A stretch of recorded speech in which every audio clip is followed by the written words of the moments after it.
Hey friends, welcome. June 13th, 2025.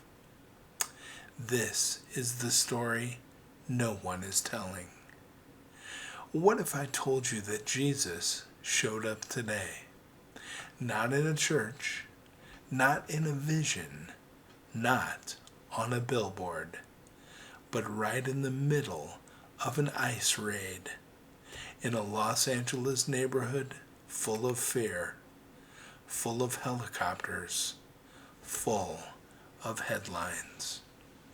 He didn't come to speak at a press conference. He didn't come to shout slogans or start a movement. He came to sit beside the ones the world didn't plan to remember. And what happened next? Well, that didn't trend on Twitter. It didn't make breaking news, but it made heaven weep, and it made hell back off. Let me take you there in the middle of an ICE raid in the riots in Los Angeles, California. The city of Los Angeles still sleeps. The streetlights flicker like tired eyes fighting the sunrise. It's 5:11 a.m. From a cracked rooftop above Soto Street, Jesus watches the first sliver of sun peek over the horizon. The air is cool, but the promise of heat already simmers in the sky. Smog rolls low over the warehouses, and below him, a teenage boy skateboards past a homeless couple curled beneath a billboard that reads, "Secure our border." A dog howls in an alley, sniffing at a torn backpack. And through the window of a third-floor apartment, a mother, Marisol, gently braids her daughter's hair while checking the zipper on a small pink backpack. Jesus listens to it all. Not just the noise, but the fear, the prayers no one says aloud, the ache behind the silence. He closes his eyes and prays. Abba, today let me move slowly enough to hear heartbreak. Let me walk into the pain they've numbed themselves against. Let me say nothing until love can no longer stay quiet. Let my presence be the protest. Let my tears be the sermon. He opens his eyes, stands, and walks. It's 11:13 a.m. The raid begins. The heat has arrived.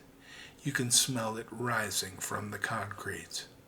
Car exhaust, fried oil, and tension. 6 unmarked ICE vehicles park along the curb of a low-income housing complex near Indiana Street. No sirens, no warnings, just black boots, radio chatter, and doors opening too quickly. Families freeze mid-bite. Kids playing with chalk scatter, and Abuela grabs her rosary. Marisol is at the door with her daughter, Liana, holding a backpack full of crayons, a granola bar, and a bear named Estrella. Listen to me, mija. You're strong. You wait for me. Do not run. Her hands are trembling. She's trying to be brave for her daughter. Liana, only 6, doesn't understand, but she nods. She watches her mother walk away between 2 agents with guns.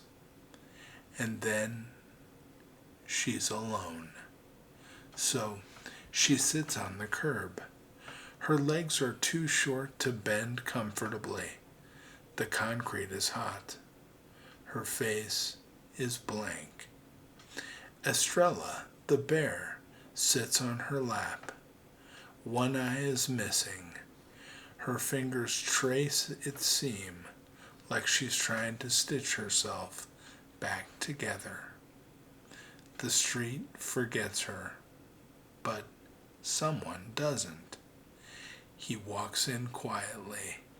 No entourage, no flashing lights, just dusty shoes and the weight of heaven in his step.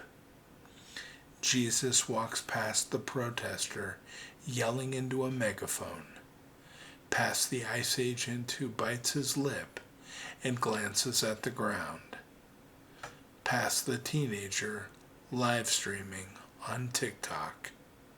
He walks until he sees her, Liana, 6 years old, small hands, huge silence. He sits beside her on the curb, not towering and not preaching, just there.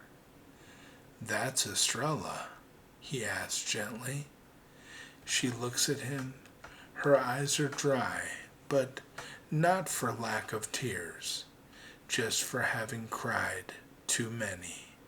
She nods. "She's brave," he says. "You are too." Her lips part. "They took my mommy."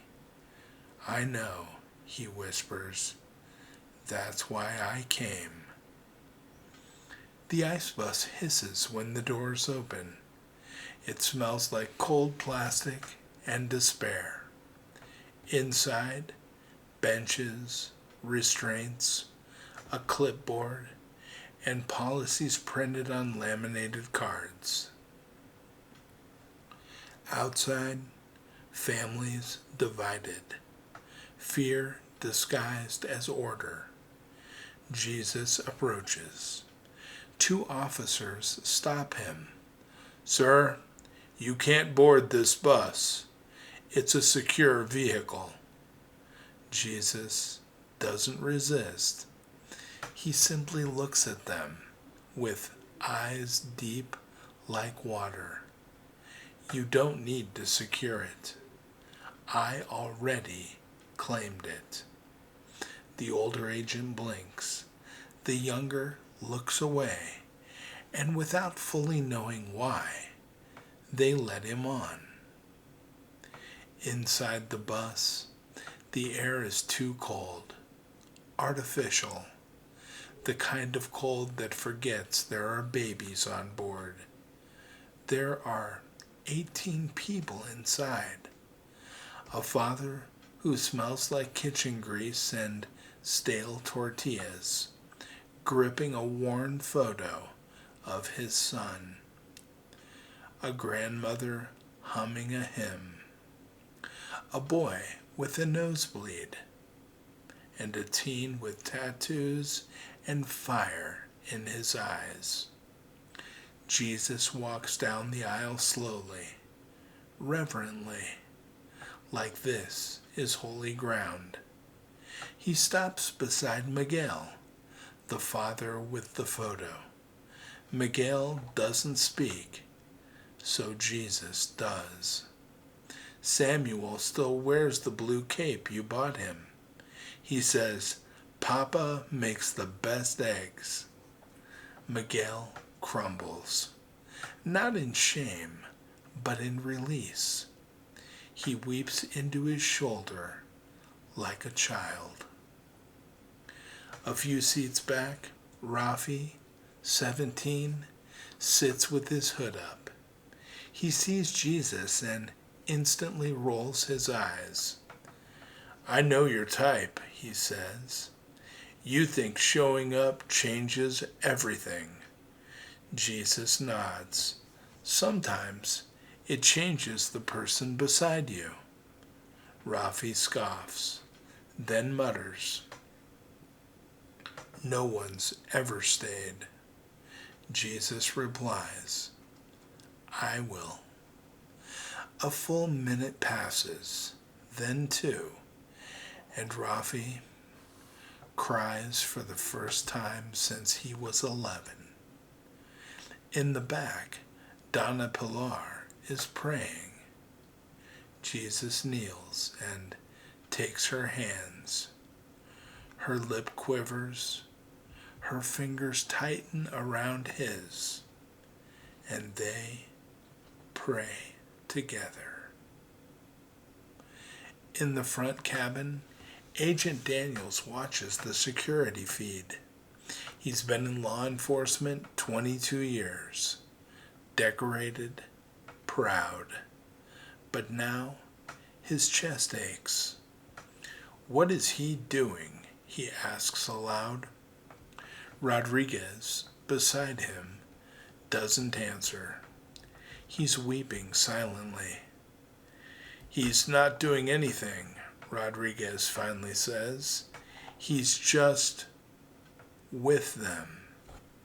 Daniel stares at the monitor, then at his badge, then at the handcuffs on his belt.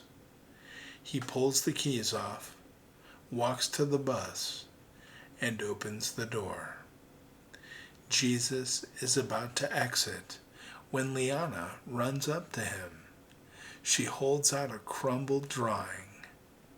A family, 3 stick figures, and a sun that takes up half the sky. "We were gonna put this on the fridge." Jesus kneels. "Now we'll put it in heaven." He folds it gently, places it in his pocket, right over his heart. Jesus returns to the rooftop. The sky bleeds orange and purple.